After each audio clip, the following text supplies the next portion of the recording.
أعوذ بالله من الشيطان الرجيم. بسم الله الرحمن الرحيم. إن الحمد لله نحمده ونستعينه ونستغفره ونتوب إليه ونعوذ بالله من شرور أنفسنا ومن سيئات أعمالنا. من يهده الله فلا مضل له ومن يضلل فلا هادي له. ونشهد أن لا إله إلا الله ونشهد أن محمدا عبده ورسوله. يا أيها الذين آمنوا اتقوا الله حق تقاته ولا تموتن إلا وأنتم مسلمون. يا أيها الناس اتقوا ربكم الذي خلقكم من نفس واحدة وخلق منها زوجها وبث منهما رجالا كثيرا ونساء واتقوا الله الذي تساءلون به والأرحام إن الله كان عليكم رقيبا. Barcha g'alamlarimizni tarbiya qilib turishi, borimizga o'zining rahmatin, ne'matin bizlarga erishtirib turishi, bir bo'lgan, haq bo'lgan Alloh subhanahu va taolaga bizdan aytilgan hamd sanolarimiz bo'lsin. Bizning suyukli payg'ambarimizga Muhammad Mustafa sallallohu alayhi va sallamga bizdan aytilgan salovatlarimiz, salomlarimiz borib erishsin. Alloh taolo shu ikki juma orasida qilgan ezgiliklarimiz, qilgan ibodatlarimizni qabullardan qilib, qilgan yolg'izliklar, xatolarni, gunohlarni kechirishga, g'afur etirga har barchalarimizga Rabbim nasib eylesin. Peygamberimiz Muhammed Mustafa sallallahu aleyhi ve sellem o'zining hadisida aytdi: "Iqra'ul Qur'ana fa innahu ya'ti yawmal qiyamati shafi'an li ashabihi." Qur'oni Karimni o'qiymiz. Hamdurustlikda qiyomat kunida Qur'oni Karim kelajak onu o'quvchilar uchun shafaatchi bo'laroq. Ham bu shafaat bizga murojaat. Alloh Rabbul Izza shu Ramazon oyida bizga Qur'oni Karimni indirdi. Şu Ramazan ayının derecesinin zorluğun bizge nasip etti. Hem şu hadiste biz görürüz, Peygamberimiz sallallahu aleyhi ve sellem ayette okuyuz Kur'an'ını dedi. Bir taraf bulmayıp Kur'an'a faradı. Hem eğer de biz şu Kur'an'ı okuyuz iken Allah subhanahu ve teala bizni ecirsiz kaldırmayı bu dünyada da biz ecir savabka erişebiz. Bir harf için bile biz 10 ecir savab. İn kiminde? Öteki dünyada Allah subhanahu ve teala şu Kur'an'ı bu dünyada okuyan sebeple Kur'an bizning için inşallah şefaatçi bulacak. Ol aytacak, mana şu falan kişi meni okudu deyip.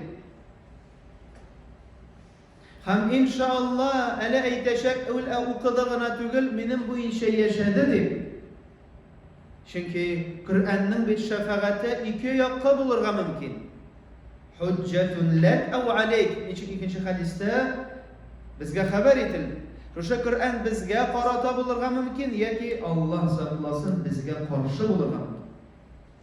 Eğer de biz onu okusak, öğrensek ama onun bilen yaşamasak, hem onlarga karşı kelsek, ondağı ayetlerini kabul etmesek. Hamdurustan da eğer de biz Kur'an-ı Kerim'e ihtibar etmemiz iken cemaat, Kur'an-ı Kerim o bir gacayip. Ondağı bulgan ayetler, ondağı bulgan süreler, ondağı bulgan emirler yaki tıyular, ondağı bulgan kıssalar, onlarının her birisi üzünçelikli. Her birisinin nindidir bir tübünde altın mercan yatar. Her birisinin biz anlata başlayız iken, hatta onun inünün sebebi şu ayetten yeki hadisinin, yeki koy bir hadisler, koy bir ayetlerinin, sürelerinin Allah'ı subhanahu ve teala hem peygamberimiz nindidir bir derece bilgenin. Eğer Kur'an'da bizden 114 süre. Ama her bir sürenin bir eli var, üzerinin urunu. Mesela Fatiha suresini alabız iken Fatiha suresinin gene 25 ismi var. Barımızga da mağlum bulgan isimlerinin birisi Ummul Kitab. Nişik Peygamberimiz sallallahu aleyhi ve sellem ana atadı. Kur'an'ın anası dedi ulan. Kur'an'ın anası. Yaki ikinci hadiste nişik ayetleri A'zamus sura, in büyük bulgan sure. Fatiha suresi. Her bir namaz kaysasın biz sizin bilen okuyuz. Her bir rekatinde biz Fatiha suresini okurga tegishmiz. Hatta ele namaz farz bulgan şehatle Mekke şehrinde Peygamberimiz sallallahu aleyhi ve sellem tüngü namazlarını başkargan vakitte da bir rekatinde kaldırmadı illa demegan Fatiha suresini okudu. Hem Fatiha suresi bizden indi Mekke'de. Hem kayber galimler ayettiler o iki tapır indi dedi. Mekke'de de hem Medine'de de. Nişik Abu Hurayra radıyallahu anh hadis getirirler. Bir vakit Peygamberimiz sallallahu aleyhi ve sellem bizge qarada hem recaat etip aytti. Benim yanıma geldi Cebrail ferişte hem aytti qara tükke dedi. Men kökке yönelsem gördüm de nişik köknün de açılganın de hem anardan ferişte ingenin de. Hem nerse aytildi ey Muhammed bu köknün elimanlarga hatta bir de açılganı yok idi. Hem bu feriştenin eliminde bir de düşkeni yok idi. Hem ul indirdi sana Fatiha suresini. Hem indirdi Bakara suresinin ahırkı ayetleri. Hem bu Fatiha suresi, hem Bakara suresinin ahırkı ayetleri sana hatta bulgan bir peygamberge de inmedi. Ne derece canavar? Bu hali Fatiha suresi. Hem onun 25 ismi buluğu nerseni anlata, onun dereceli ikenliğini anlata. Çünkü eğer de biz hatta mene özümüzün turmuşumuzda da kimnindir turunda nindidir mağlumat aytırga telibiz iken, anlatırga telibiz iken, neşrimiz? Biz aytamiz iken mene bu kardeş şuşundu deyip. Onun şunda yaxşı sıfatı var, onun halkı matur, silemi matur, onun bilen iş müamele alıp bara degenden soň bizden köngülümizde nerse uyanır. Şu kardeşke karata yaxşı uy fikir uyanar. Çünkü onu bizge anlattılar, hem onu kim ekenligini ayttılar. Hem Allah subhanahu ve teala şu kayber sürelerge de derece birdiği için bizning de şu sürelerge karata muhabbet uyansın iş. Bizning de tulasınca Kur'an'ı yatlab bitire almasak da tulasınca onun bilen bütün ayetlerin, sürelerin biz elbette ki onunla bitire almayız. Ama mene bu hadislerde getirilgen hem bigrek de ehemmiyet birirge eğitilgen sürelerge ihtibarını arttırsaydı. Kilesi sure Bakara, İmran. Nerse eğitilen Allah turunda Peygamberimiz sallallahu aleyhi ve sellem hassaten şu iki sureye karada nerse rivayette İqra'u Zahravani dedi. Okağız iki şeşek, yaki iki nur bulgan süreni okağız dedi. فإنهما البقر والعمران فإنهما يأتيان يوم القيامة غمامتان كأنهما غيايتان. Okuyuz Bakara suresini hem İmran suresini alar nur bulup sizge gelirler. Hem kıyamet gününde alar dikilirler de sizge kim kebek? İki bulut kebek. Bakara hem İmran. Eyi süreler kıska tügel. Eyi Bakara suresi en uzun sure ama de lakin cemaat okurga tırışık. Qabızırga tırışık. İşte Bakara suresinin turundağına Peygamberimizden seride kimde kim şu sureni ala iken oldu berekette bular. Men tarakahu hasara hem kimde kim gımmen kaldıra iken şu Bakara suresidir. Bütün sure turunda edilmedi bu hadiste. Hasra o kişi hasret bular. Hamdülillah de kalgan sürelerge biz ihtibarı biz idemiz iken inşallah subhanahu ve teala kayber Peygamber sallallahu aleyhi ve sellem kayber mesela hadis sürelerini adı Tawasin deyip mesela var süreler kayısların başlarına harfler bilen mesela Şuara suresi, Naml, Qasas süreleri yaki Hamim bilen başlandıran süreler onlarının üzünçeliği işin şolay başına hem ni onlarını birleştire iki elif lam ra hem onların bir neşe süre. Ni için Allah subhanahu ve teala onlarını bir arttan gidire, kaybirlerin ahırdanına gidire. Һәм иншалла бүген тукталып китербез берничә аяткә. Инде шушы Бакара сүрәсендәге китерелгән эш нидә? Гомумән без Бакара сүрәсен алабыз икән, ул бик күркәм булган зур сүрә ул. Һәм Аллаһ субханаһу ва тәала хәтта аның башында да нәрсә белән башлап китә? Алиф лам мим заликал китабу ла райба фи. Менә кеше Коръәнне укый башлый икән, шулай бит Фатиха сүрәсен укыды һәм Бакара сүрәсе. Иң беренче аятлар нәрсә белән башланып китә? Менә син шушы китапны алдың. Менә шушы китапны син хәзер укый башлаячаксың.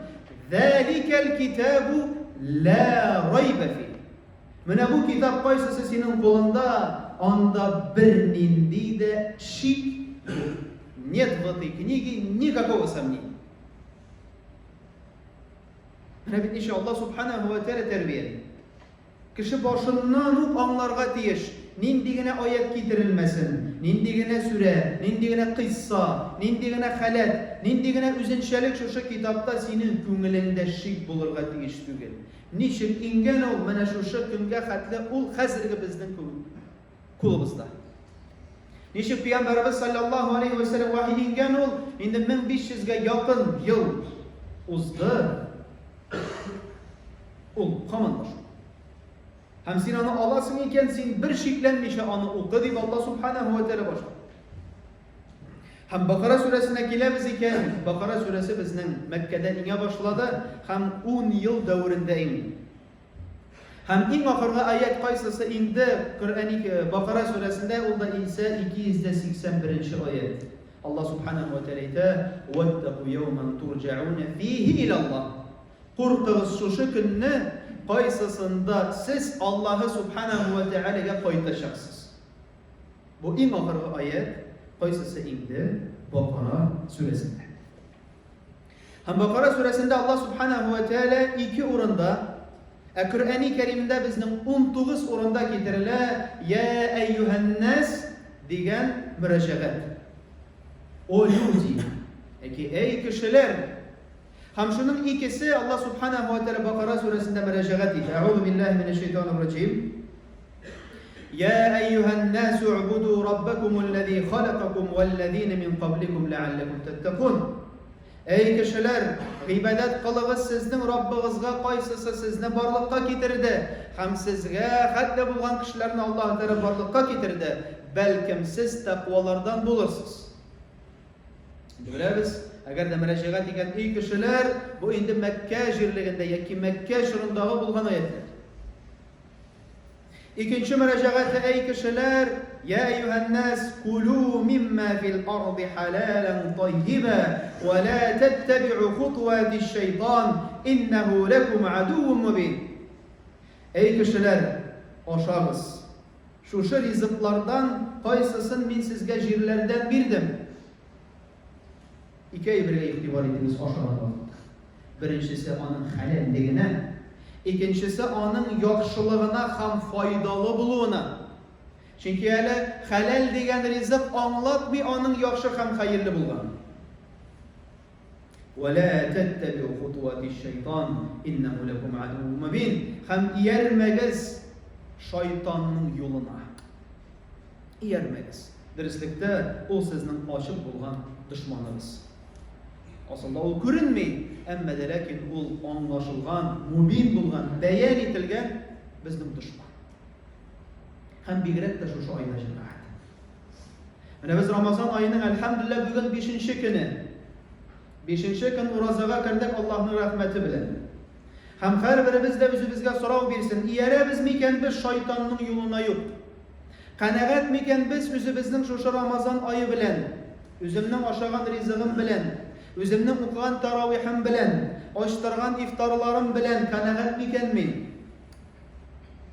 Kanagat degen söz analiz yasab. Hayırlı miken, yaxşı miken, yaki tağın ezrek üsterge miken nersedir? Kanagatlik kelgende elhamdülillah nerahatlanıp biz bugün jumgada oturabız. Bizning bor kardeşler qaysilari hazır jiyila da almay jumgaga, jiyilsa da uramda jiyilalar. Hem korkup turalar üstlerine birer narsa düşürge mümkün değil. Biz bugün первый, второйны ашаган вакытта монда bunсы ошамады, монда тузы әзрәк, моның майы күбрәк дип зарланабыз. Бүген безнең кардәшләребез ачтан үләләр. Biz şunun турында уйлыйбызмы? Һәм әлхәмдүлилләһ шөкер әйтеп бүген рәхәтләнеп без Рамазан аенда ураза тотабызмы? Әлхәмдүлилләһ җирлегебез өчен, җәмгыятебез өчен. Сорау бирик җәмәгать. Яки исә шушы футуат шайтан, яки шушы шайтаннарга тиерәбезме? Шайтанның юллары күп ул. Исә безгә шәрик икенче хәдисне, кайсы вакытта пәйгамбәрбез сахабалар белән утырып торган вакытта ала бер таяк һәм таякны сыза җиргә. Һәм әйтә, таяк белән җиргә сызганнан соң уңдан сулдан нәрсәләр ясый, тагын сызыклар ясый. Һәм әйтә, менә барыгыз туры юлдан. ولا تتبعوا السبل. Йәрмәгез, уңга, сулга киреп китмәгез. Анда ишек тә юк, анда нәрсә генә тора? Ситара. Занавес. Карап була анарга. Әмма күзендә алып була, шулай бит. Әмма әгәр дә сез аны ачасыз икән, нишлисең? Киреп китәсең. Карамыкта ачмыйм дәшем. Карадык икән кирәкмәгән җиргә, карадык икән кирәкмәгән тарафта күзебезне кире юналтыйк һәм туры юлдан барыйк.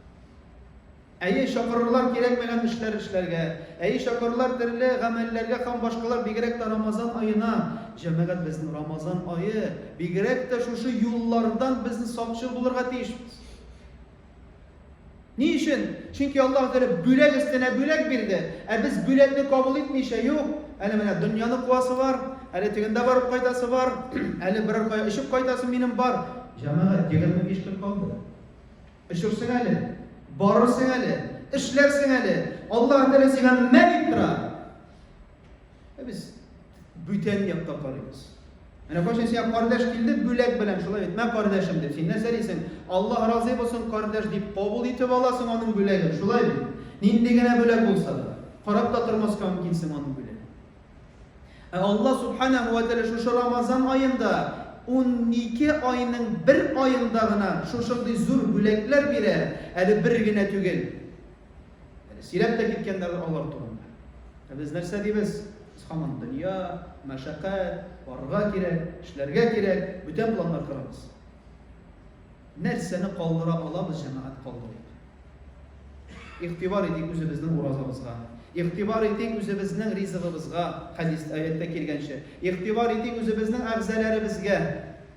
Һәм анализ ясыйк. Менә ничек үтте минем 4-5 көн? Һәм иярмик. Һәм ахыргы мөрәҗәгате, "Я әйюһәлләзина аману" ул Бакара сүрәсендә берничә урында гына килә. Әмма ләкин ни өчен мин аны әйтәм? Чөнки Аллаһ Тәгалә тагын бер кат кабатлый. Беренче кабатлавында Аллаһ Тәгалә әйтә, кешеләр ашагыз ди, хәлал булганны һәм яхшы ризыкны. Амында Аллаһ Тәгалә әйтә, "Я әйюһәлләзина аману кулу минат-таййибати ма разакнакум". Монда инде мөрәҗәгать эй кешеләр түгел. Инде Бакара сүрәсенең ахыргы аятларында Аллаһ Субханаһу ва Тәгалә әйтә, "Эй мөэминнәр, тагын искәшеләр". Бер сүрәдә 2 тапкыр. Беренче мөрәҗәгать эй кешеләр, икенче мөрәҗәгать эй адам, эй иман китергәннәр. Ашагыз Аллаһ Субханаһу ва Тәгаләнең хәерле булган ризыгы. Шушы ризыкларны кайсыларын без сезгә ризыкландырдык. Без сезгә дигән сүз Аллаһ Тәгалә безгә шушы ризыкларны бирде. Һәм тагын нинди файда алабыз? Аллаһ Тәгалә бирүче. Аллаһ Тәгалә үстерүче. Аллаһ Тәгалә менә хәзерге табигатьне әкрен генә язны китереп, кибеп беткән, катып беткән агачларны яшелләндерүче. Аллаһ Субханаһу ва Тәгалә. Һәм шунда да Аллаһ Тәгалә әйтә, хәерлене һәм яхшыны ашагыз дип әйтә. Һәм шуның өчен мөхтәрәм әзиз кардәшләрем, хөрмәтле мөселманнар, мөслимәләр, Аллаһның Коръәне, Аллаһның сүрәләре, Аллаһның аятлары бик киң. Һәм дә әйләнеп кайтабыз беренче безнең хәдисебезгә, "Иқрa'ул Qur'ан". Укый Коръәнне. Укый белмибез икән, максат куйык. Әле 25 көн бар. Максат куйык. Хәзрәткә килеп, укытучыларга килеп, әлхәмдүлилләһ. Укытучылар да бар, хәзрәтләр дә бар, укып белүчеләр дә бар. Әйдә өйрәт мине дип. Бер айда Коръәнне укырга өйрәнеп була. Бигрәк тә Рамазан аенда Аллаһ Тәгалә тагын да җиңеллек бирә. Eğer de Kur'an'ı okuyabiliriz iken cemaat arttırıp okuyubuzdan kübrek okurga tırışık. Kırayına tağın tefsirin alıp tefsirin de mağnesine düşünürge tırışık. Okuyup. Alıp özümüzni kolumuzga ham ettik, başlayayım, devam etem. Yaki tağın da arttıram de. Iyermik şeytanın yoluna. Iyermik gerekmegen fikirlerge, uylarga elhamdülillah kanaat bulup, özümnün turmuşum bilen, özümnün hazırki halatim bilen, özümnün mümkünçiliklerim bilen, ham Allah Teala bergen nimetlerin küre bilip, şükür eytip, elhamdülillah deyip şu Ramazan aylarımızda Allah Teala her başarılarımızga da nasip eyleseydi. Her başarılarımızla kömürlerimizge Kur'an'a karata mehabbeti arttırsaydı. Her birimizin de kim eli Kur'an'ı okurga bilmeyip, okuyubilerge, tecvid bilen, dürüst itip okurga eğlenir Allah Teala nasip eyleseydi. Aynı oku bileşilerge, Kur'an'ı anlarga, kübrek okurga, şu Ramazan ayın hayırlı revişte, menfaatli revişte, bereketli revişte ozdurga Allah Teala nasip eyleseydi.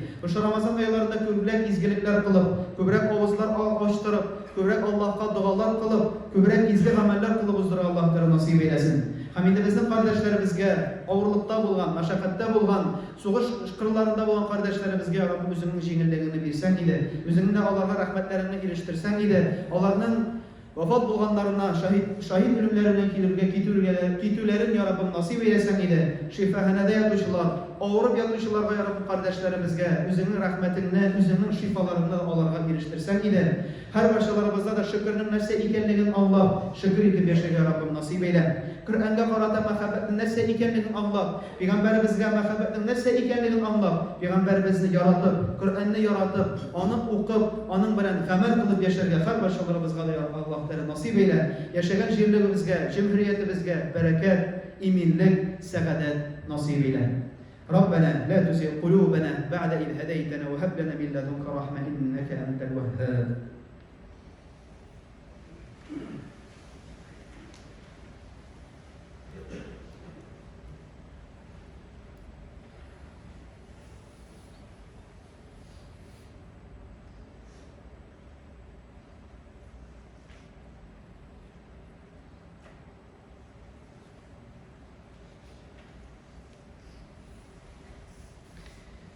الحمد لله رب العالمين والصلاة والسلام على رسوله محمد وأصحابه أجمعين. اللهم صل على محمد وعلى آل محمد كما صليت على إبراهيم وعلى آل إبراهيم إنك حميد مجيد. اللهم بارك على محمد وعلى آل محمد كما باركت على إبراهيم وعلى آل إبراهيم إنك حميد مجيد. اللهم اغفر لنا، اللهم اغفر لنا، اللهم اغفر لنا وللوالدين وللمؤمنين والمؤمنات والمسلمين والمسلمات الأحياء منهم والأموات إنك مجيب الدعوات ومنزل بركات وقاضي الحاجات. اللهم اغفر ذنوب المذنوبين وتب على التائبين واكتب الصحة والسلامة والعافية لعموم المسلمين يا حي يا قيوم يا ذا الجلال والإكرام. وآخر دعوانا أن الحمد لله رب العالمين. قوموا إلى الصلاة.